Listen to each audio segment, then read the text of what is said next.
This is Christina Long, and this is The Science 411. Welcome back, or welcome for if this is your first time here. Guys, we've made it. We've made it. Sorry. We've made it through our first week of being at school at home. So if you're with me in class normally, you've probably looked through your Canvas and you've discovered that you've got molarity, dilutions, and titrations. And hopefully you've looked through and you said, oh, okay, this isn't too bad. But today's session is just going to be over molarity and dilution. Now, on Tuesday of next week, I'll cover titrations because titrations kind of needs its own thing. But today we're going to deal with molarity, mole math, and then dilutions. And mole math you guys have covered before, but we're going to go back and do a little bit of a review. So, here we go. So, again, molarity and mole math, those are tied in. And you've done mole math earlier. Molarity is new for you. It's really not hard. We're going to use that magic triangle that we've used before. And then dilutions is new for everyone. And it's not a difficult thing, and it's pretty quick, but it's something that you need to get familiar with.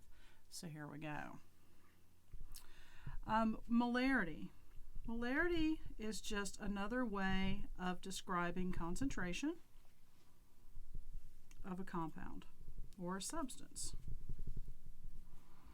And if you know me, you know that I'm not going to give you a long, wordy definition. I want you to have something that you can use and you can kind of spout off and know what it is.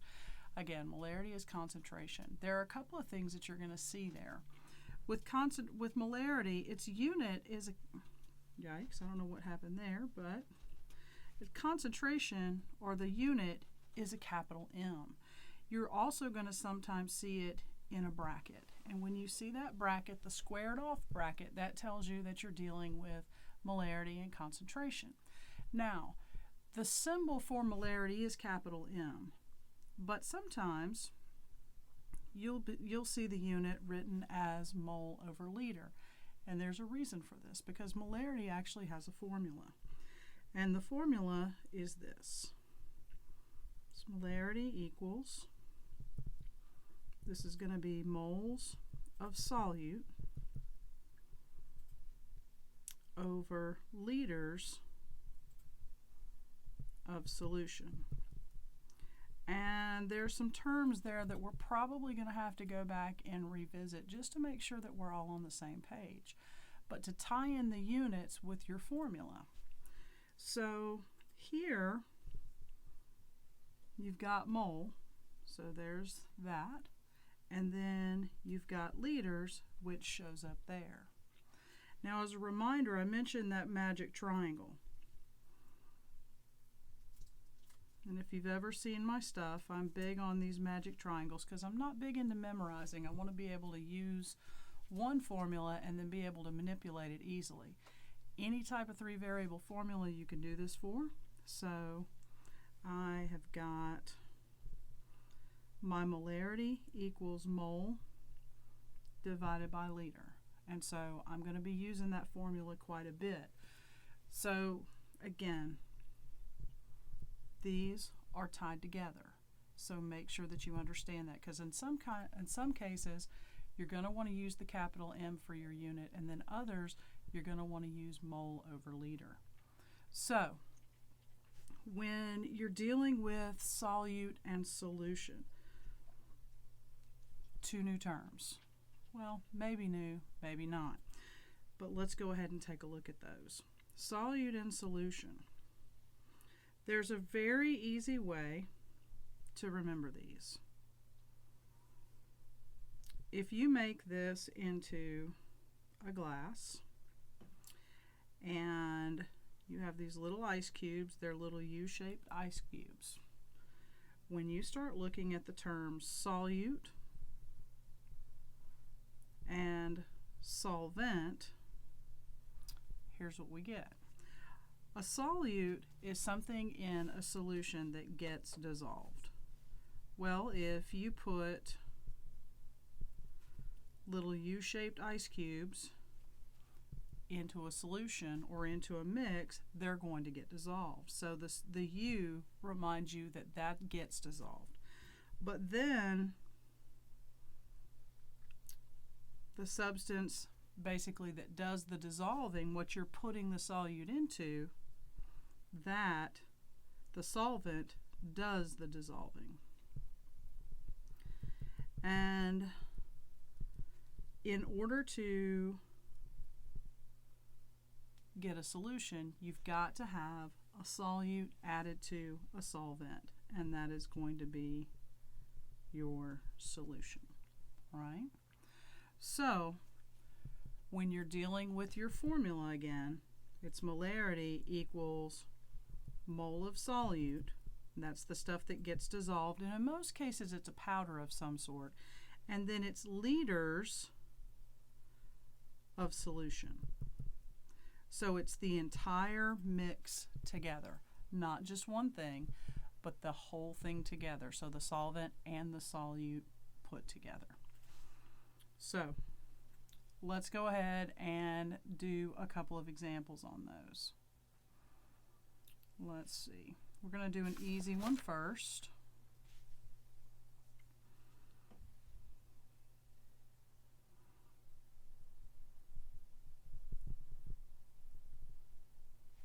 What is the molar concentration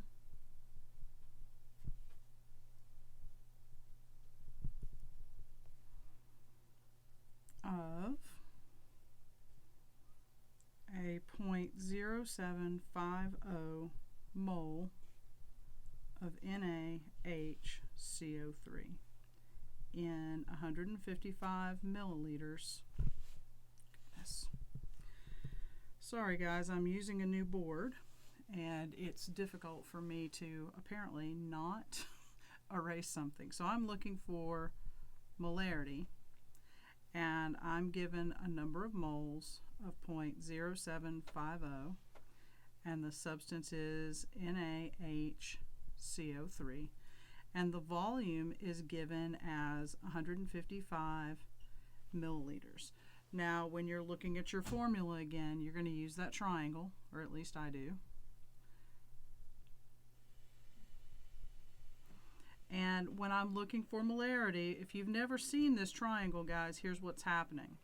You're covering up what you're looking for. And when you do that, what you're left with is your formula.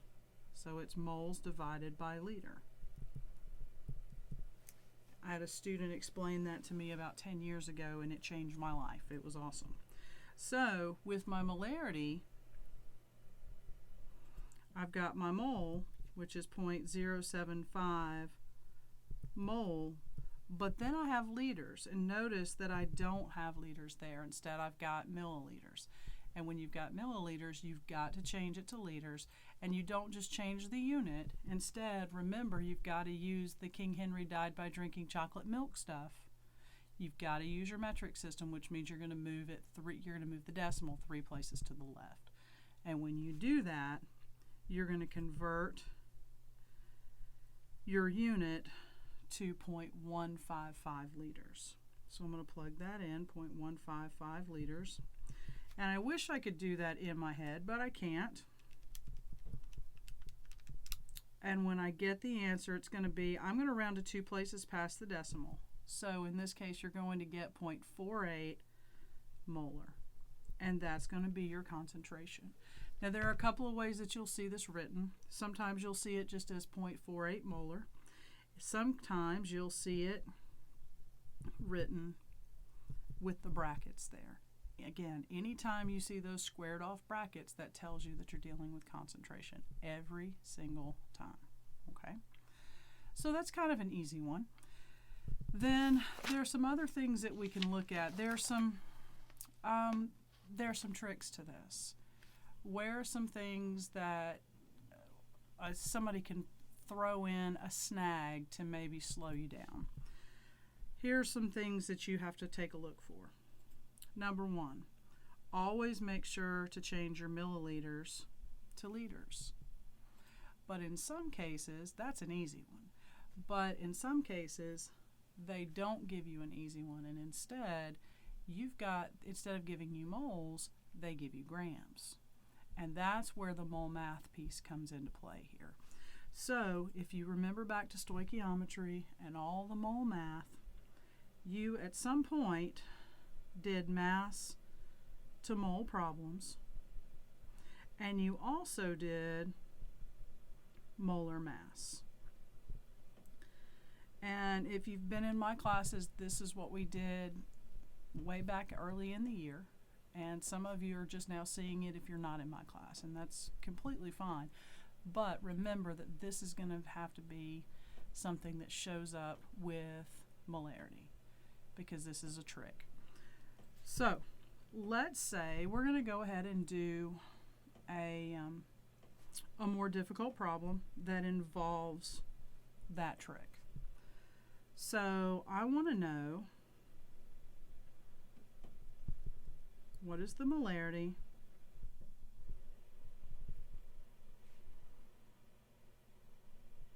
of a solution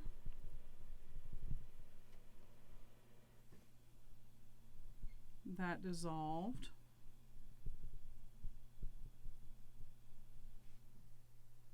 (15 grams) of sodium hydroxide, which is NaOH, in enough water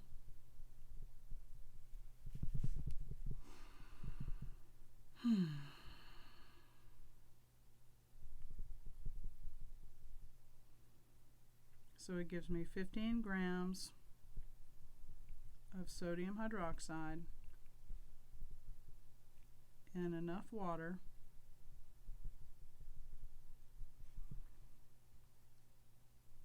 to create a 225 milliliter solution. So when you first start looking at this problem, you look at it and you say, okay, well, what do I have? Because that's what you always need to do. The first thing is it's asking you for molarity. So if it's me, I'm going to go ahead and put that capital M with molarity because I don't know what it is. And I've got a volume, and my volume is 225 milliliters. I'm going to go ahead and change that right now to liters. Why? Because I'll forget otherwise. So I'm going to go ahead and change it to 0.2. Let's do it right. 0.225 liters. And according to my formula, I need a number of moles. I'm not given a number of moles. So instead, they've given me 15 grams of sodium hydroxide. So what do I need to do? Well, in this case, I've got to do a mass to mole problem. So how do I do that? Well, I'm going to go ahead. I'm going to take 15 grams of NaOH, and I'm going to set it up using dimensional analysis, and I'm going to put 1 mole of sodium hydroxide, and then I'm going to put grams of sodium hydroxide down here at the bottom, and I'm going to finish it out at the end because that's what I'm looking for, is that moles of NaOH. So I have one piece that I have to fill in, and it's right there in the green. I need to know how much 1 mole of sodium hydroxide masses out to be, because I've been given 15 grams. But I need to know how much an entire 1 mole weighs or masses out. So I'm going to go ahead and do a molar mass problem. So the molar mass is embedded in the mass to mole problem. So I'm going to break down my sodium hydroxide. I have sodium, oxygen, and hydrogen, and I have 1 of each. And then I'm going to use my periodic table, and I'm going to find sodium, and it's number 11 on the chart. And you're going to find that its mass is 22.98 grams. Oxygen's number 8 on the chart, and you're going to see its mass is 16, and it's really 15.9994. You're going to keep it at 16. And then the mass of hydrogen, it's number 1 on the chart, it's going to be 1.01. And because you've got 1 on each of those, you're going to take your calculator, or you can add them up. But today, it's Friday, and I'm going to go ahead and use my calculator, but I have to turn on my calculator first. And that's going to give me a molar mass of 39.99 grams. And that's how much 1 mole of sodium hydroxide masses out to be. So I'm going to go ahead and put that in, 39.99. So in the green, that's your molar mass, that's your molar mass. That's 1 mole of sodium hydroxide. So I go ahead and I plug that in to my mass to mole problem. How do I know I've set it up right? Guys, I always check this. I've been doing this a long time, and I still check it every time. So grams of sodium hydroxide canceled grams of sodium hydroxide. That's exactly what I want. And I'm left with moles, and I've got moles there. So all I'm left with is a division problem. So 15 divided by 39.99, that's going to give you 0.38 moles of sodium hydroxide. So it's not all that complicated, but you do have to look for the tricks. It's just like anything else. If it's very straightforward, it's normally too easy. So you always have to go back and look and see where the tricks are. Do you have to change from milliliter to liter? Do you need to change from grams to mole? And I know that it's tempting to just say, oh, well, they meant mole. No, they didn't. Instead, they meant you have to change it from grams to mole. So make sure that you do that when you're working problems like that. So let's go ahead and do, let's do one more molarity problem. And it'll be one that takes a little more brain power, or at least some brain power. And then we'll move on to dilutions for you. There we go. All right.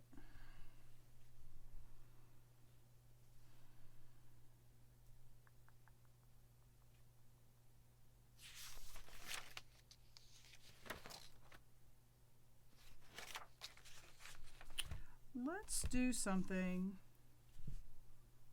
that's a little interesting. This question says, describe the steps you would follow to create a 2.5 molar solution of calcium hydroxide from a powder stock solution. Now, when you get into what I call big kids school or into college, you're all going to have labs. And in lab, a lot of times they're going to ask you to make your own solution. And that can be fairly daunting, and it's really not difficult. You just have to know how to do it. So, in this particular solution, or in this particular problem, what you're looking to do is I want you to create a 2.5 molar solution of calcium hydroxide. And let's say that I'm your lab professor, and I've said, you need a 2.5 molar solution. Go ahead and make it. I haven't told you how much. I haven't told you how. But you have the information from what we just did on how to do that. And let me walk you through how to do that. So if you're not given a specific amount of what you're supposed to create in a problem like this, what I would suggest is for you to say, okay, well, if I know my molarity, I need to know my moles, and they're going to let me choose my volume. Well, for math's sake, I'm going to choose 1 liter because, well, it's easy. So then I'm going to go back, and I'm going to look at my formula, and I know my molarity.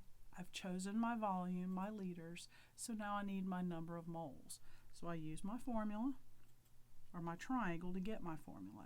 I cover up what I'm looking for, and my formula is going to be mole equals molarity times liter. Easy enough. So I'm going to go ahead and fill that stuff in. So I'm going to rewrite my formula. Mole equals molarity. Well, I've got 2.5. And then I'm going to multiply it by my volume, which is 1 liter. Now, earlier in the session, I told you that sometimes you'll see your symbol written as M, and then sometimes you'll see it as mole over liter. This is one of the cases where mole over liter makes more sense. So instead of putting just a capital M, I'm going to be a little more descriptive. I'm going to put mole over liter there. I'm big into units, and the reason is because it helps me keep my math straight. So when I'm evaluating this problem, I've got some units there, and one of them I can cancel out. So I can cancel my liters, and I'm left with mole, which is exactly what I wanted. So when I run the math, even I can do that math. So I've got 2.5 mole, and my substance is calcium hydroxide, and I need that substance. That's pretty important. So I'm sitting in my lab, and I've done some math, and I know now how many moles of calcium hydroxide I'm supposed to have. That still doesn't get me to my solution. I've just done a math problem. The next thing you have to do is now you've got to go from mole to mass. You've got to figure out how many grams of calcium hydroxide you actually need.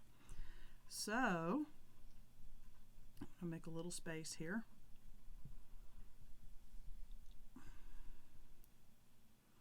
Now I'm going to do a mole mass problem. I'm going to take 2.5 mole of calcium hydroxide, which is very important to know what your substance is.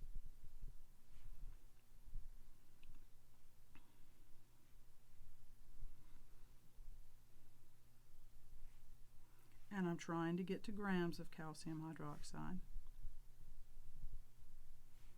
So I have mole in the numerator.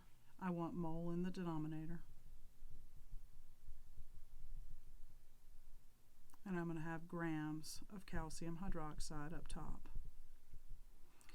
And just like in that first section, we need to do a molar mass problem again. And this is a new substance. It's calcium hydroxide. So I'm going to break it down. I'm going to have calcium, I'm going to have oxygen, and I'm going to have hydrogen. In this case, I have one calcium, but that 2 on the outside of that hydroxide, that subscript, is going to distribute to each of those elements. So now I'm going to have 2 oxygen, and I'm going to have 2 hydrogen. And I'm going to go onto my periodic table, and I'm going to find calcium. It's number 20. Its mass is 40.08. And then oxygen's still number 8, and it's got a mass of 16, which when I multiply that out, it's going to give me my 32. And then hydrogen's number 1, its mass is 1.01. I multiply that out, and it's going to give me 2.02. And when I add all of those together, let's see what we get. Got to turn on the calculator.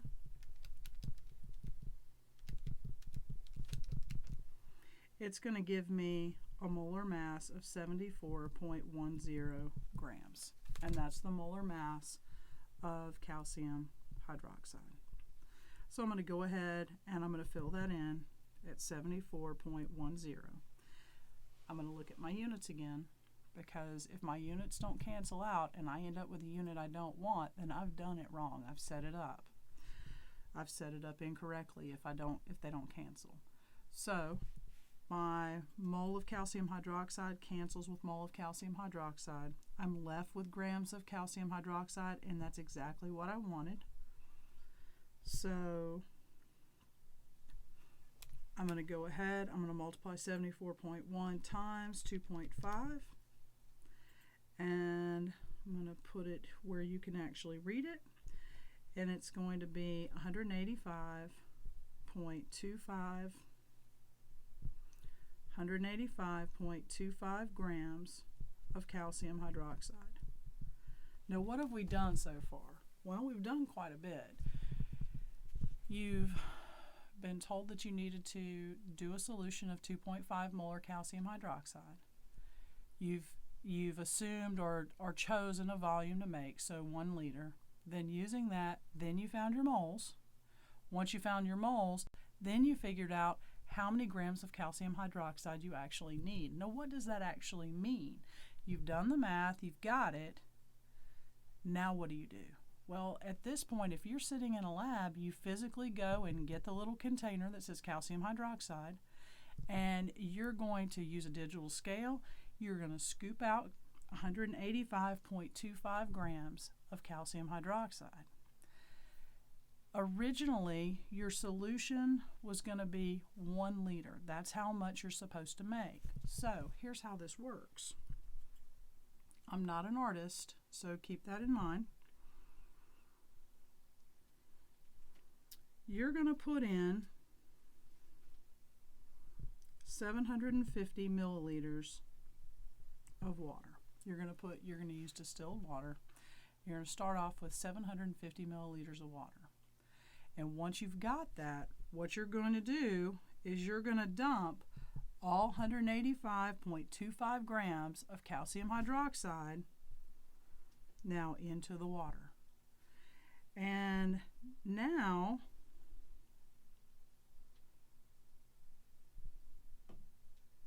you've got the water and your calcium hydroxide. And what's going to happen is that water level is going to go up. The solution level is going to go up. It's not going to go up to 1 liter because it just won't take up that much space. But let's say that your new water level is at 900 milliliters. So your volume is at 900 milliliters. That's not what you need yet. So what do? Well, then you add another 100 milliliters of water to finally get 1 liter of 2.5 molar calcium hydroxide. And strangely enough, you'll do that physical process more than probably any other process in chem class that you can imagine. Okay, that would be the hardest that you would see for molarity problems, at least from me. And at the high school level, that's about as bad as they get. So the next thing we're going to deal with is we're going to deal with dilutions. And dilutions are really, really simple.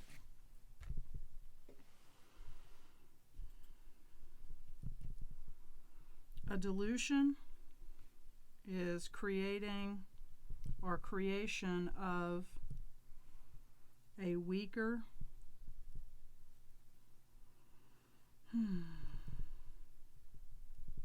going to have to figure out how to not turn off my screen. Creation of a weaker solution from a concentrated one.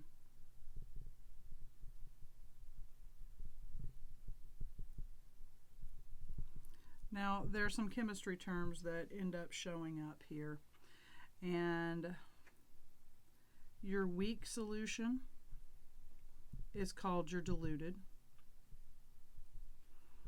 and your concentrated solution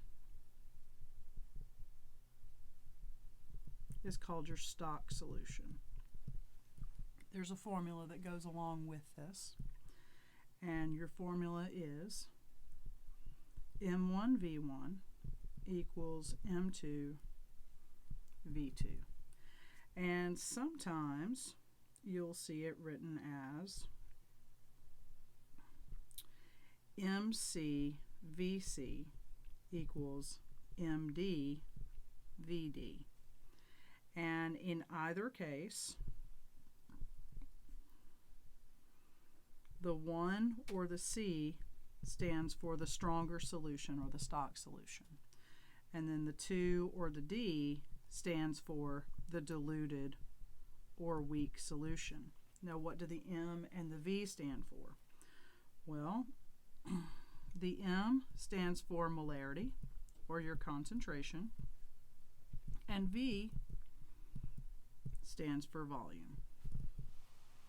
It's a very, very simple process, and there's not a lot of math involved. You end up cross-multiplying a good bit of the time. So let's go ahead and do a practice problem.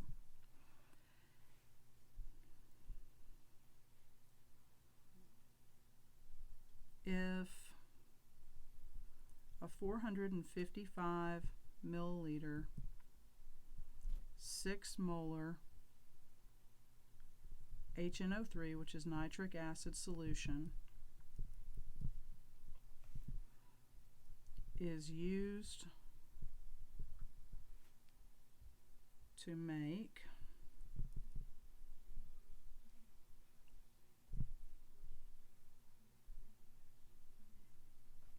a 2.5 liter dilution,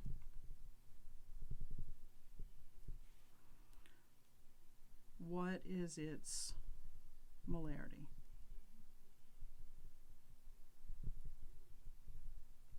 Okay. Anytime you get a word problem, the first thing you need to do is figure out what it is you have. So I have 455 milliliters. I have a 6 molar. Those two are connected. And then it tells you that you have a dilution of 2.5 liters. That's its dilution, and it's asking you for molarity. So I'm going to write down my variables, N1, V1, M2, V2. So my stock, or my strongest solution in this particular problem is 6 molar, and the volume is 455 milliliters. And then it says that the diluted solution is going to be 2.5 liters.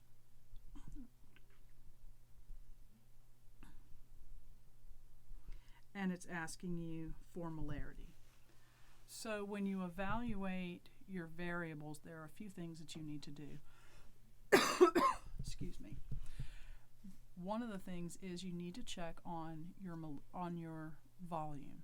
Do your units match? Milliliter and liter are not the same thing, and you have both in this particular problem. It doesn't matter which way you go, whether you use both milliliters or both liters, as long as they're consistent, it does not matter in dilutions. If it's me for the math, I'm going to go ahead and change my milliliters to liters because it's going to make my number a little bit smaller. So that means that on my V1, instead of 455 milliliters, that's going to change to 0.455 liters. And I'm still looking for that M2. So I go back and I look at my formula, and it's M1 V1 equals M2 V2. And we do what I call plug and chug. I'm going to plug in my variables, and I'm going to chug through the math. So I've got 6 molar times my V1, which is 0.455 liters, and it's going to be M2, which is what I'm looking for, times my 2.5 liters. So I have a couple of things going on. I've got my two variables on the left. I've got one on the right. I want the one on the right by itself. I want that M2 by itself. So I'm going to take my 2.5 liters and I'm going to divide it on the right so it cancels, and whatever I do on the right, I've got to do on the left. And I'm going to deal with the math there, but take a look at the unit, because in my world the unit is more important. Those liters cancel out, and what that leaves you with is a capital M, and that's what you're really looking for.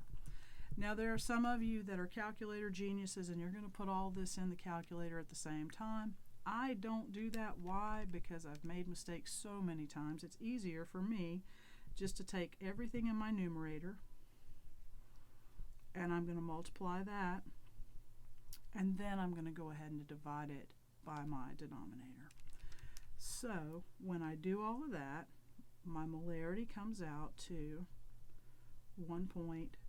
let's try that where you can read it, 1.092 molar, and that's nitric acid. And that's your concentration. Now, a 1 molar solution is telling you that you're dealing with your base concentration. So anything over 1 is stronger than base, and anything under 1 is going to be less than that base concentration. But it's all in ratio or relative to 1. So in this case, you're looking at, by doing that dilution, you've created almost a base solution of nitric acid. We're going to do one more, and then I'm going to let you guys go. Let's say, all right, let's do something with sodium hydroxide. And folks, normally dilutions are going to be used with strong acids and strong bases. So in the classroom, anytime we use an acid or a base, I'm taking a stock solution back in the lab prep area, and I'm doing these calculations, and then I'm mixing everything together to make sure that we've got the right concentration that we need. So in this particular problem, it says what volume of a concentrated solution of sodium hydroxide, I'm going to change the solution there, so I'm going to say what volume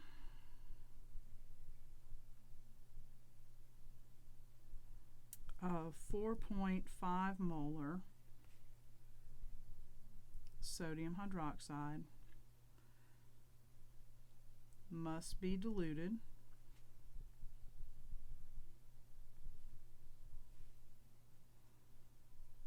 to make 200 milliliter of 1.5 molar sodium hydroxide. Again, you're going to find your variables. What is it you have? What is it you need? What volume? 4.5 molar. Those two are connected. That's your strongest solution. And then you're talking about your dilution, 250 or 200 milliliters of 1.5. M1, V1, M2, V2. What volume? That's what you're looking for. Your stock solution is going to be 4.5 molar. And what must be diluted to make 200 milliliters? So that's your dilution value or volume. And then your molarity is 1.5 molar. Now in this case, you've got 2 molarities and you only have 1 volume. So that means that unless you want to change your milliliters to liters, your answer is going to be in milliliter. I'm going to take that formula again, M1V1 equals M2 and V2.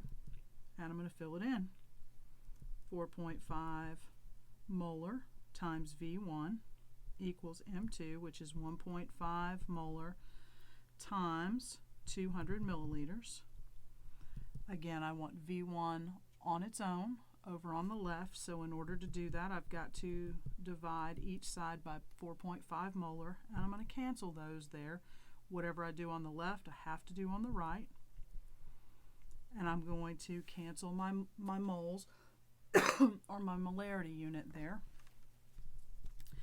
And I've got 1.5 times my 200 divided by my 4.5, and that is going to give me 66.67 milliliters of that 4.5 molar solution of NaOH. And that's all you'd have to do. So that is molarity, mole math, and dilution in a nutshell. There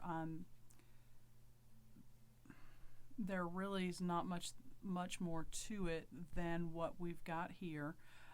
In my next session with my chemistry, it'll be on titrations, and you may want to tune in for that. But again, if you are interested, I'll be back again on Tuesday dealing with titrations. Make sure to subscribe and like, and if you have any comments, please leave those for me. click on the bell for notifications once you subscribe so you can see when I've put in different videos as I'm starting to do more and more. My next video that's not going to be live, that'll just be a video session, will be over Hess's Law and then naming. And naming is a bear that gives people problems. And so I'm going to try and put together some helpful hints on that. And then Hess's Law is always fun. And so I'm going to include one there. But again, I hope you've enjoyed it. Please be sure to subscribe, and I'll see you next time. Thanks.